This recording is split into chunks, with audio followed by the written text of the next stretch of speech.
So you can't help me fix this annoying affliction either? Precisely. It's already too deeply intertwined with your fate. Imagine your destiny is a tree. This affliction is like a new shoot growing from its branches. It's been helping you absorb sunlight and dew this whole time. It, long ago, began to shape your fate. If you cut it off now, the wound left behind might fester, infecting the entire tree. You make it sound like it's a good thing. It's clearly getting in my way, keeping me from mixing the drinks I need. It's more like one of those vines that wrap around the trunks of giant trees, restricting their growth and slowly strangling them. Well, if that were the case, your fate would have rejected it, and we could have easily pruned it away. Unfortunately for you, it's not at all what you say it is. All right, enough talk. That should be enough to convince you I'm a legitimate fortune teller, yes? Now, just like I told you, come here and pick a card at random. And let me give you a little advice about your future. So I just pick one at random, Okay. How about this one? No, wait! This one! Don't overthink it. No matter how you choose, you can only ever draw the card that's destined for you. Oh, this fortune teller's laugh is so creepy! She's just like an old witch from a fairy tale. But since she's so good at it, her advice could prove really helpful. I have to choose my card carefully. Huh? Traveler? Paimon? True to form. Here you are at just the right moment.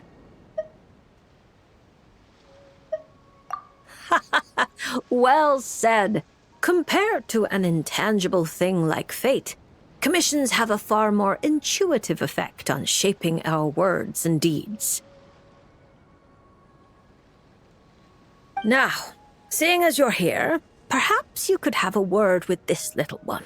She doesn't seem very trusting of an old witch like me. Well, it's not so easy to trust a weird-looking fortune teller who's set up stall in the middle of nowhere. Oh, the traveler seems to know this fortune teller pretty well. Great.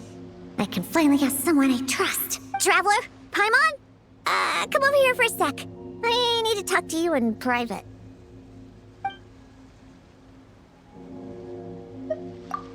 Looking for new ingredients, of course. My previous approach to mixing drinks was far too narrow-minded. I kept limiting myself to actual food. Paimon wouldn't exactly call the things you put in your drinks food, Diona. Well, it's all technically edible, as long as you grit your teeth and close your eyes. It's stuff you can force yourself to swallow. Exactly! I've already found a bunch of rusted screws, scrapped cables, coagulated chunks of grease, dust bunnies, toe jam. And it's all thanks to that guy from the Fontaine Research Institute who makes Fanta. He's been a real help. Well, I heard that really tasty fizzy drink stuff comes from the Fontaine Research Institute, so I headed over to take a look. When I got there, Mr. Henri let me try a few bottles of the new Fanta flavors. Completely on the house. Mr. Henri doesn't smell of alcohol at all. Nope.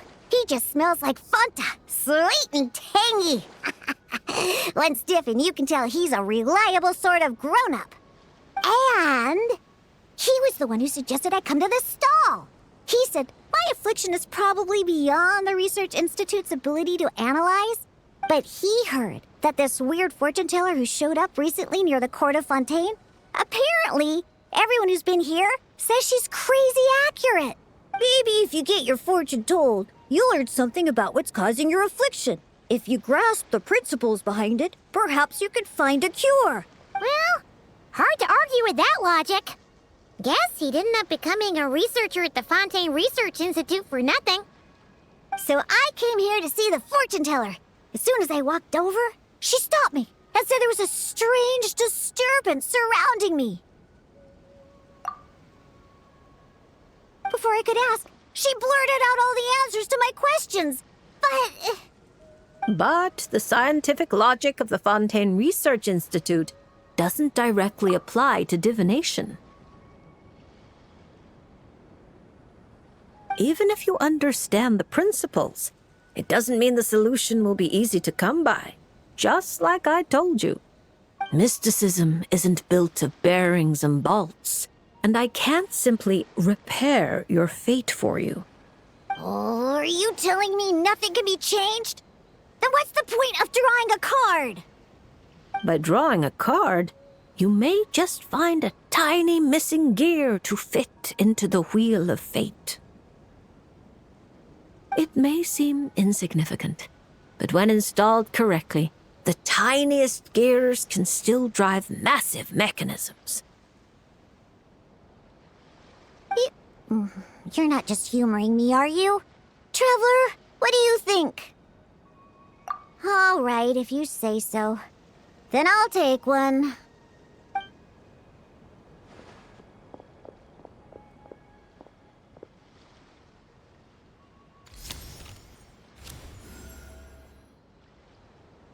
All right, here we go.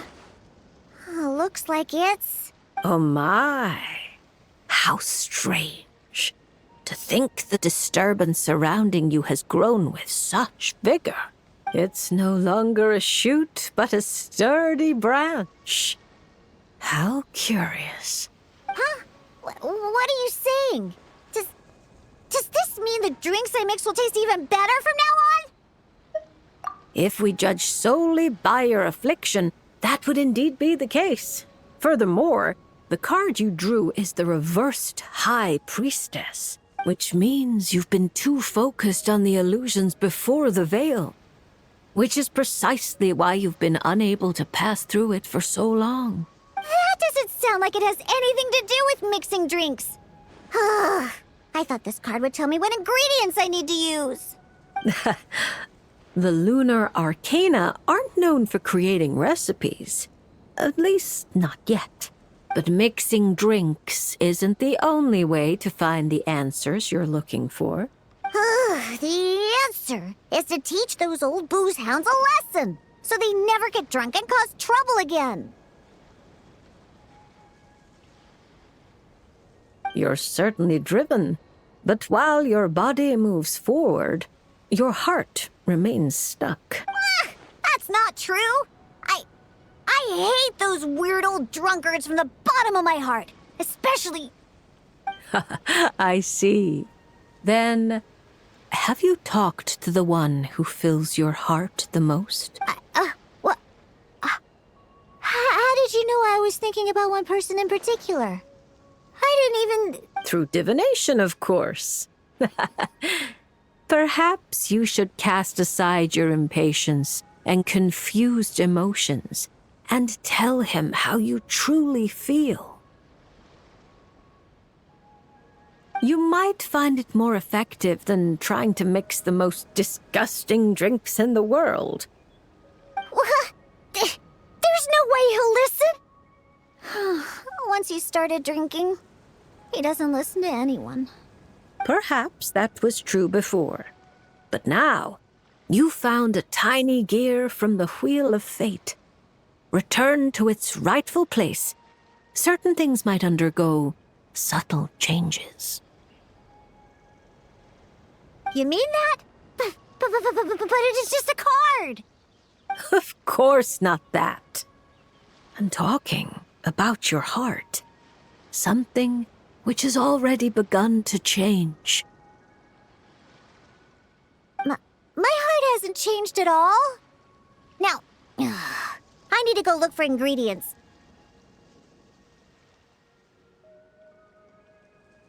How much is the divination fee? I can pay it in full. Oh my, what a well-mannered child. Much more endearing than that other little brat. But there's no need for a fee. Just consider this a gift from a witch. Thank you. If you ever come to Mondstadt, I can treat you to a drink. I guarantee it'll taste delicious. Mondstadt, you say? Yes, if I get the chance, that might not be such a terrible idea. And thank you for helping me out, Traveler and Paimon.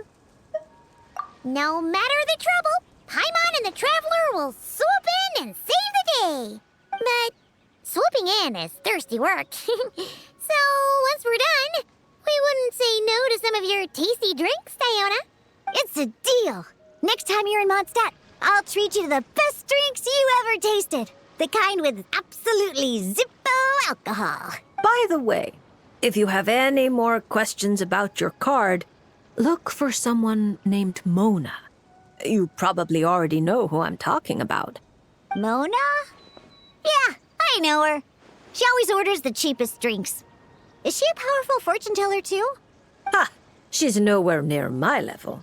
Still, she should be up to the task of reading the lunar arcana. Otherwise, she might as well hang up her hat. Just tell her you've brought a prophecy on behalf of the mighty astromancer Bareloth Trismegistus as a test. Don't worry. As long as you say that, she'll do her best to interpret it for you. I think I got that. Astromancer Bareloth Trismegistus. Yosa, that's a long name. Come to think of it, isn't Mona's name really long too? I think it was the what was it again?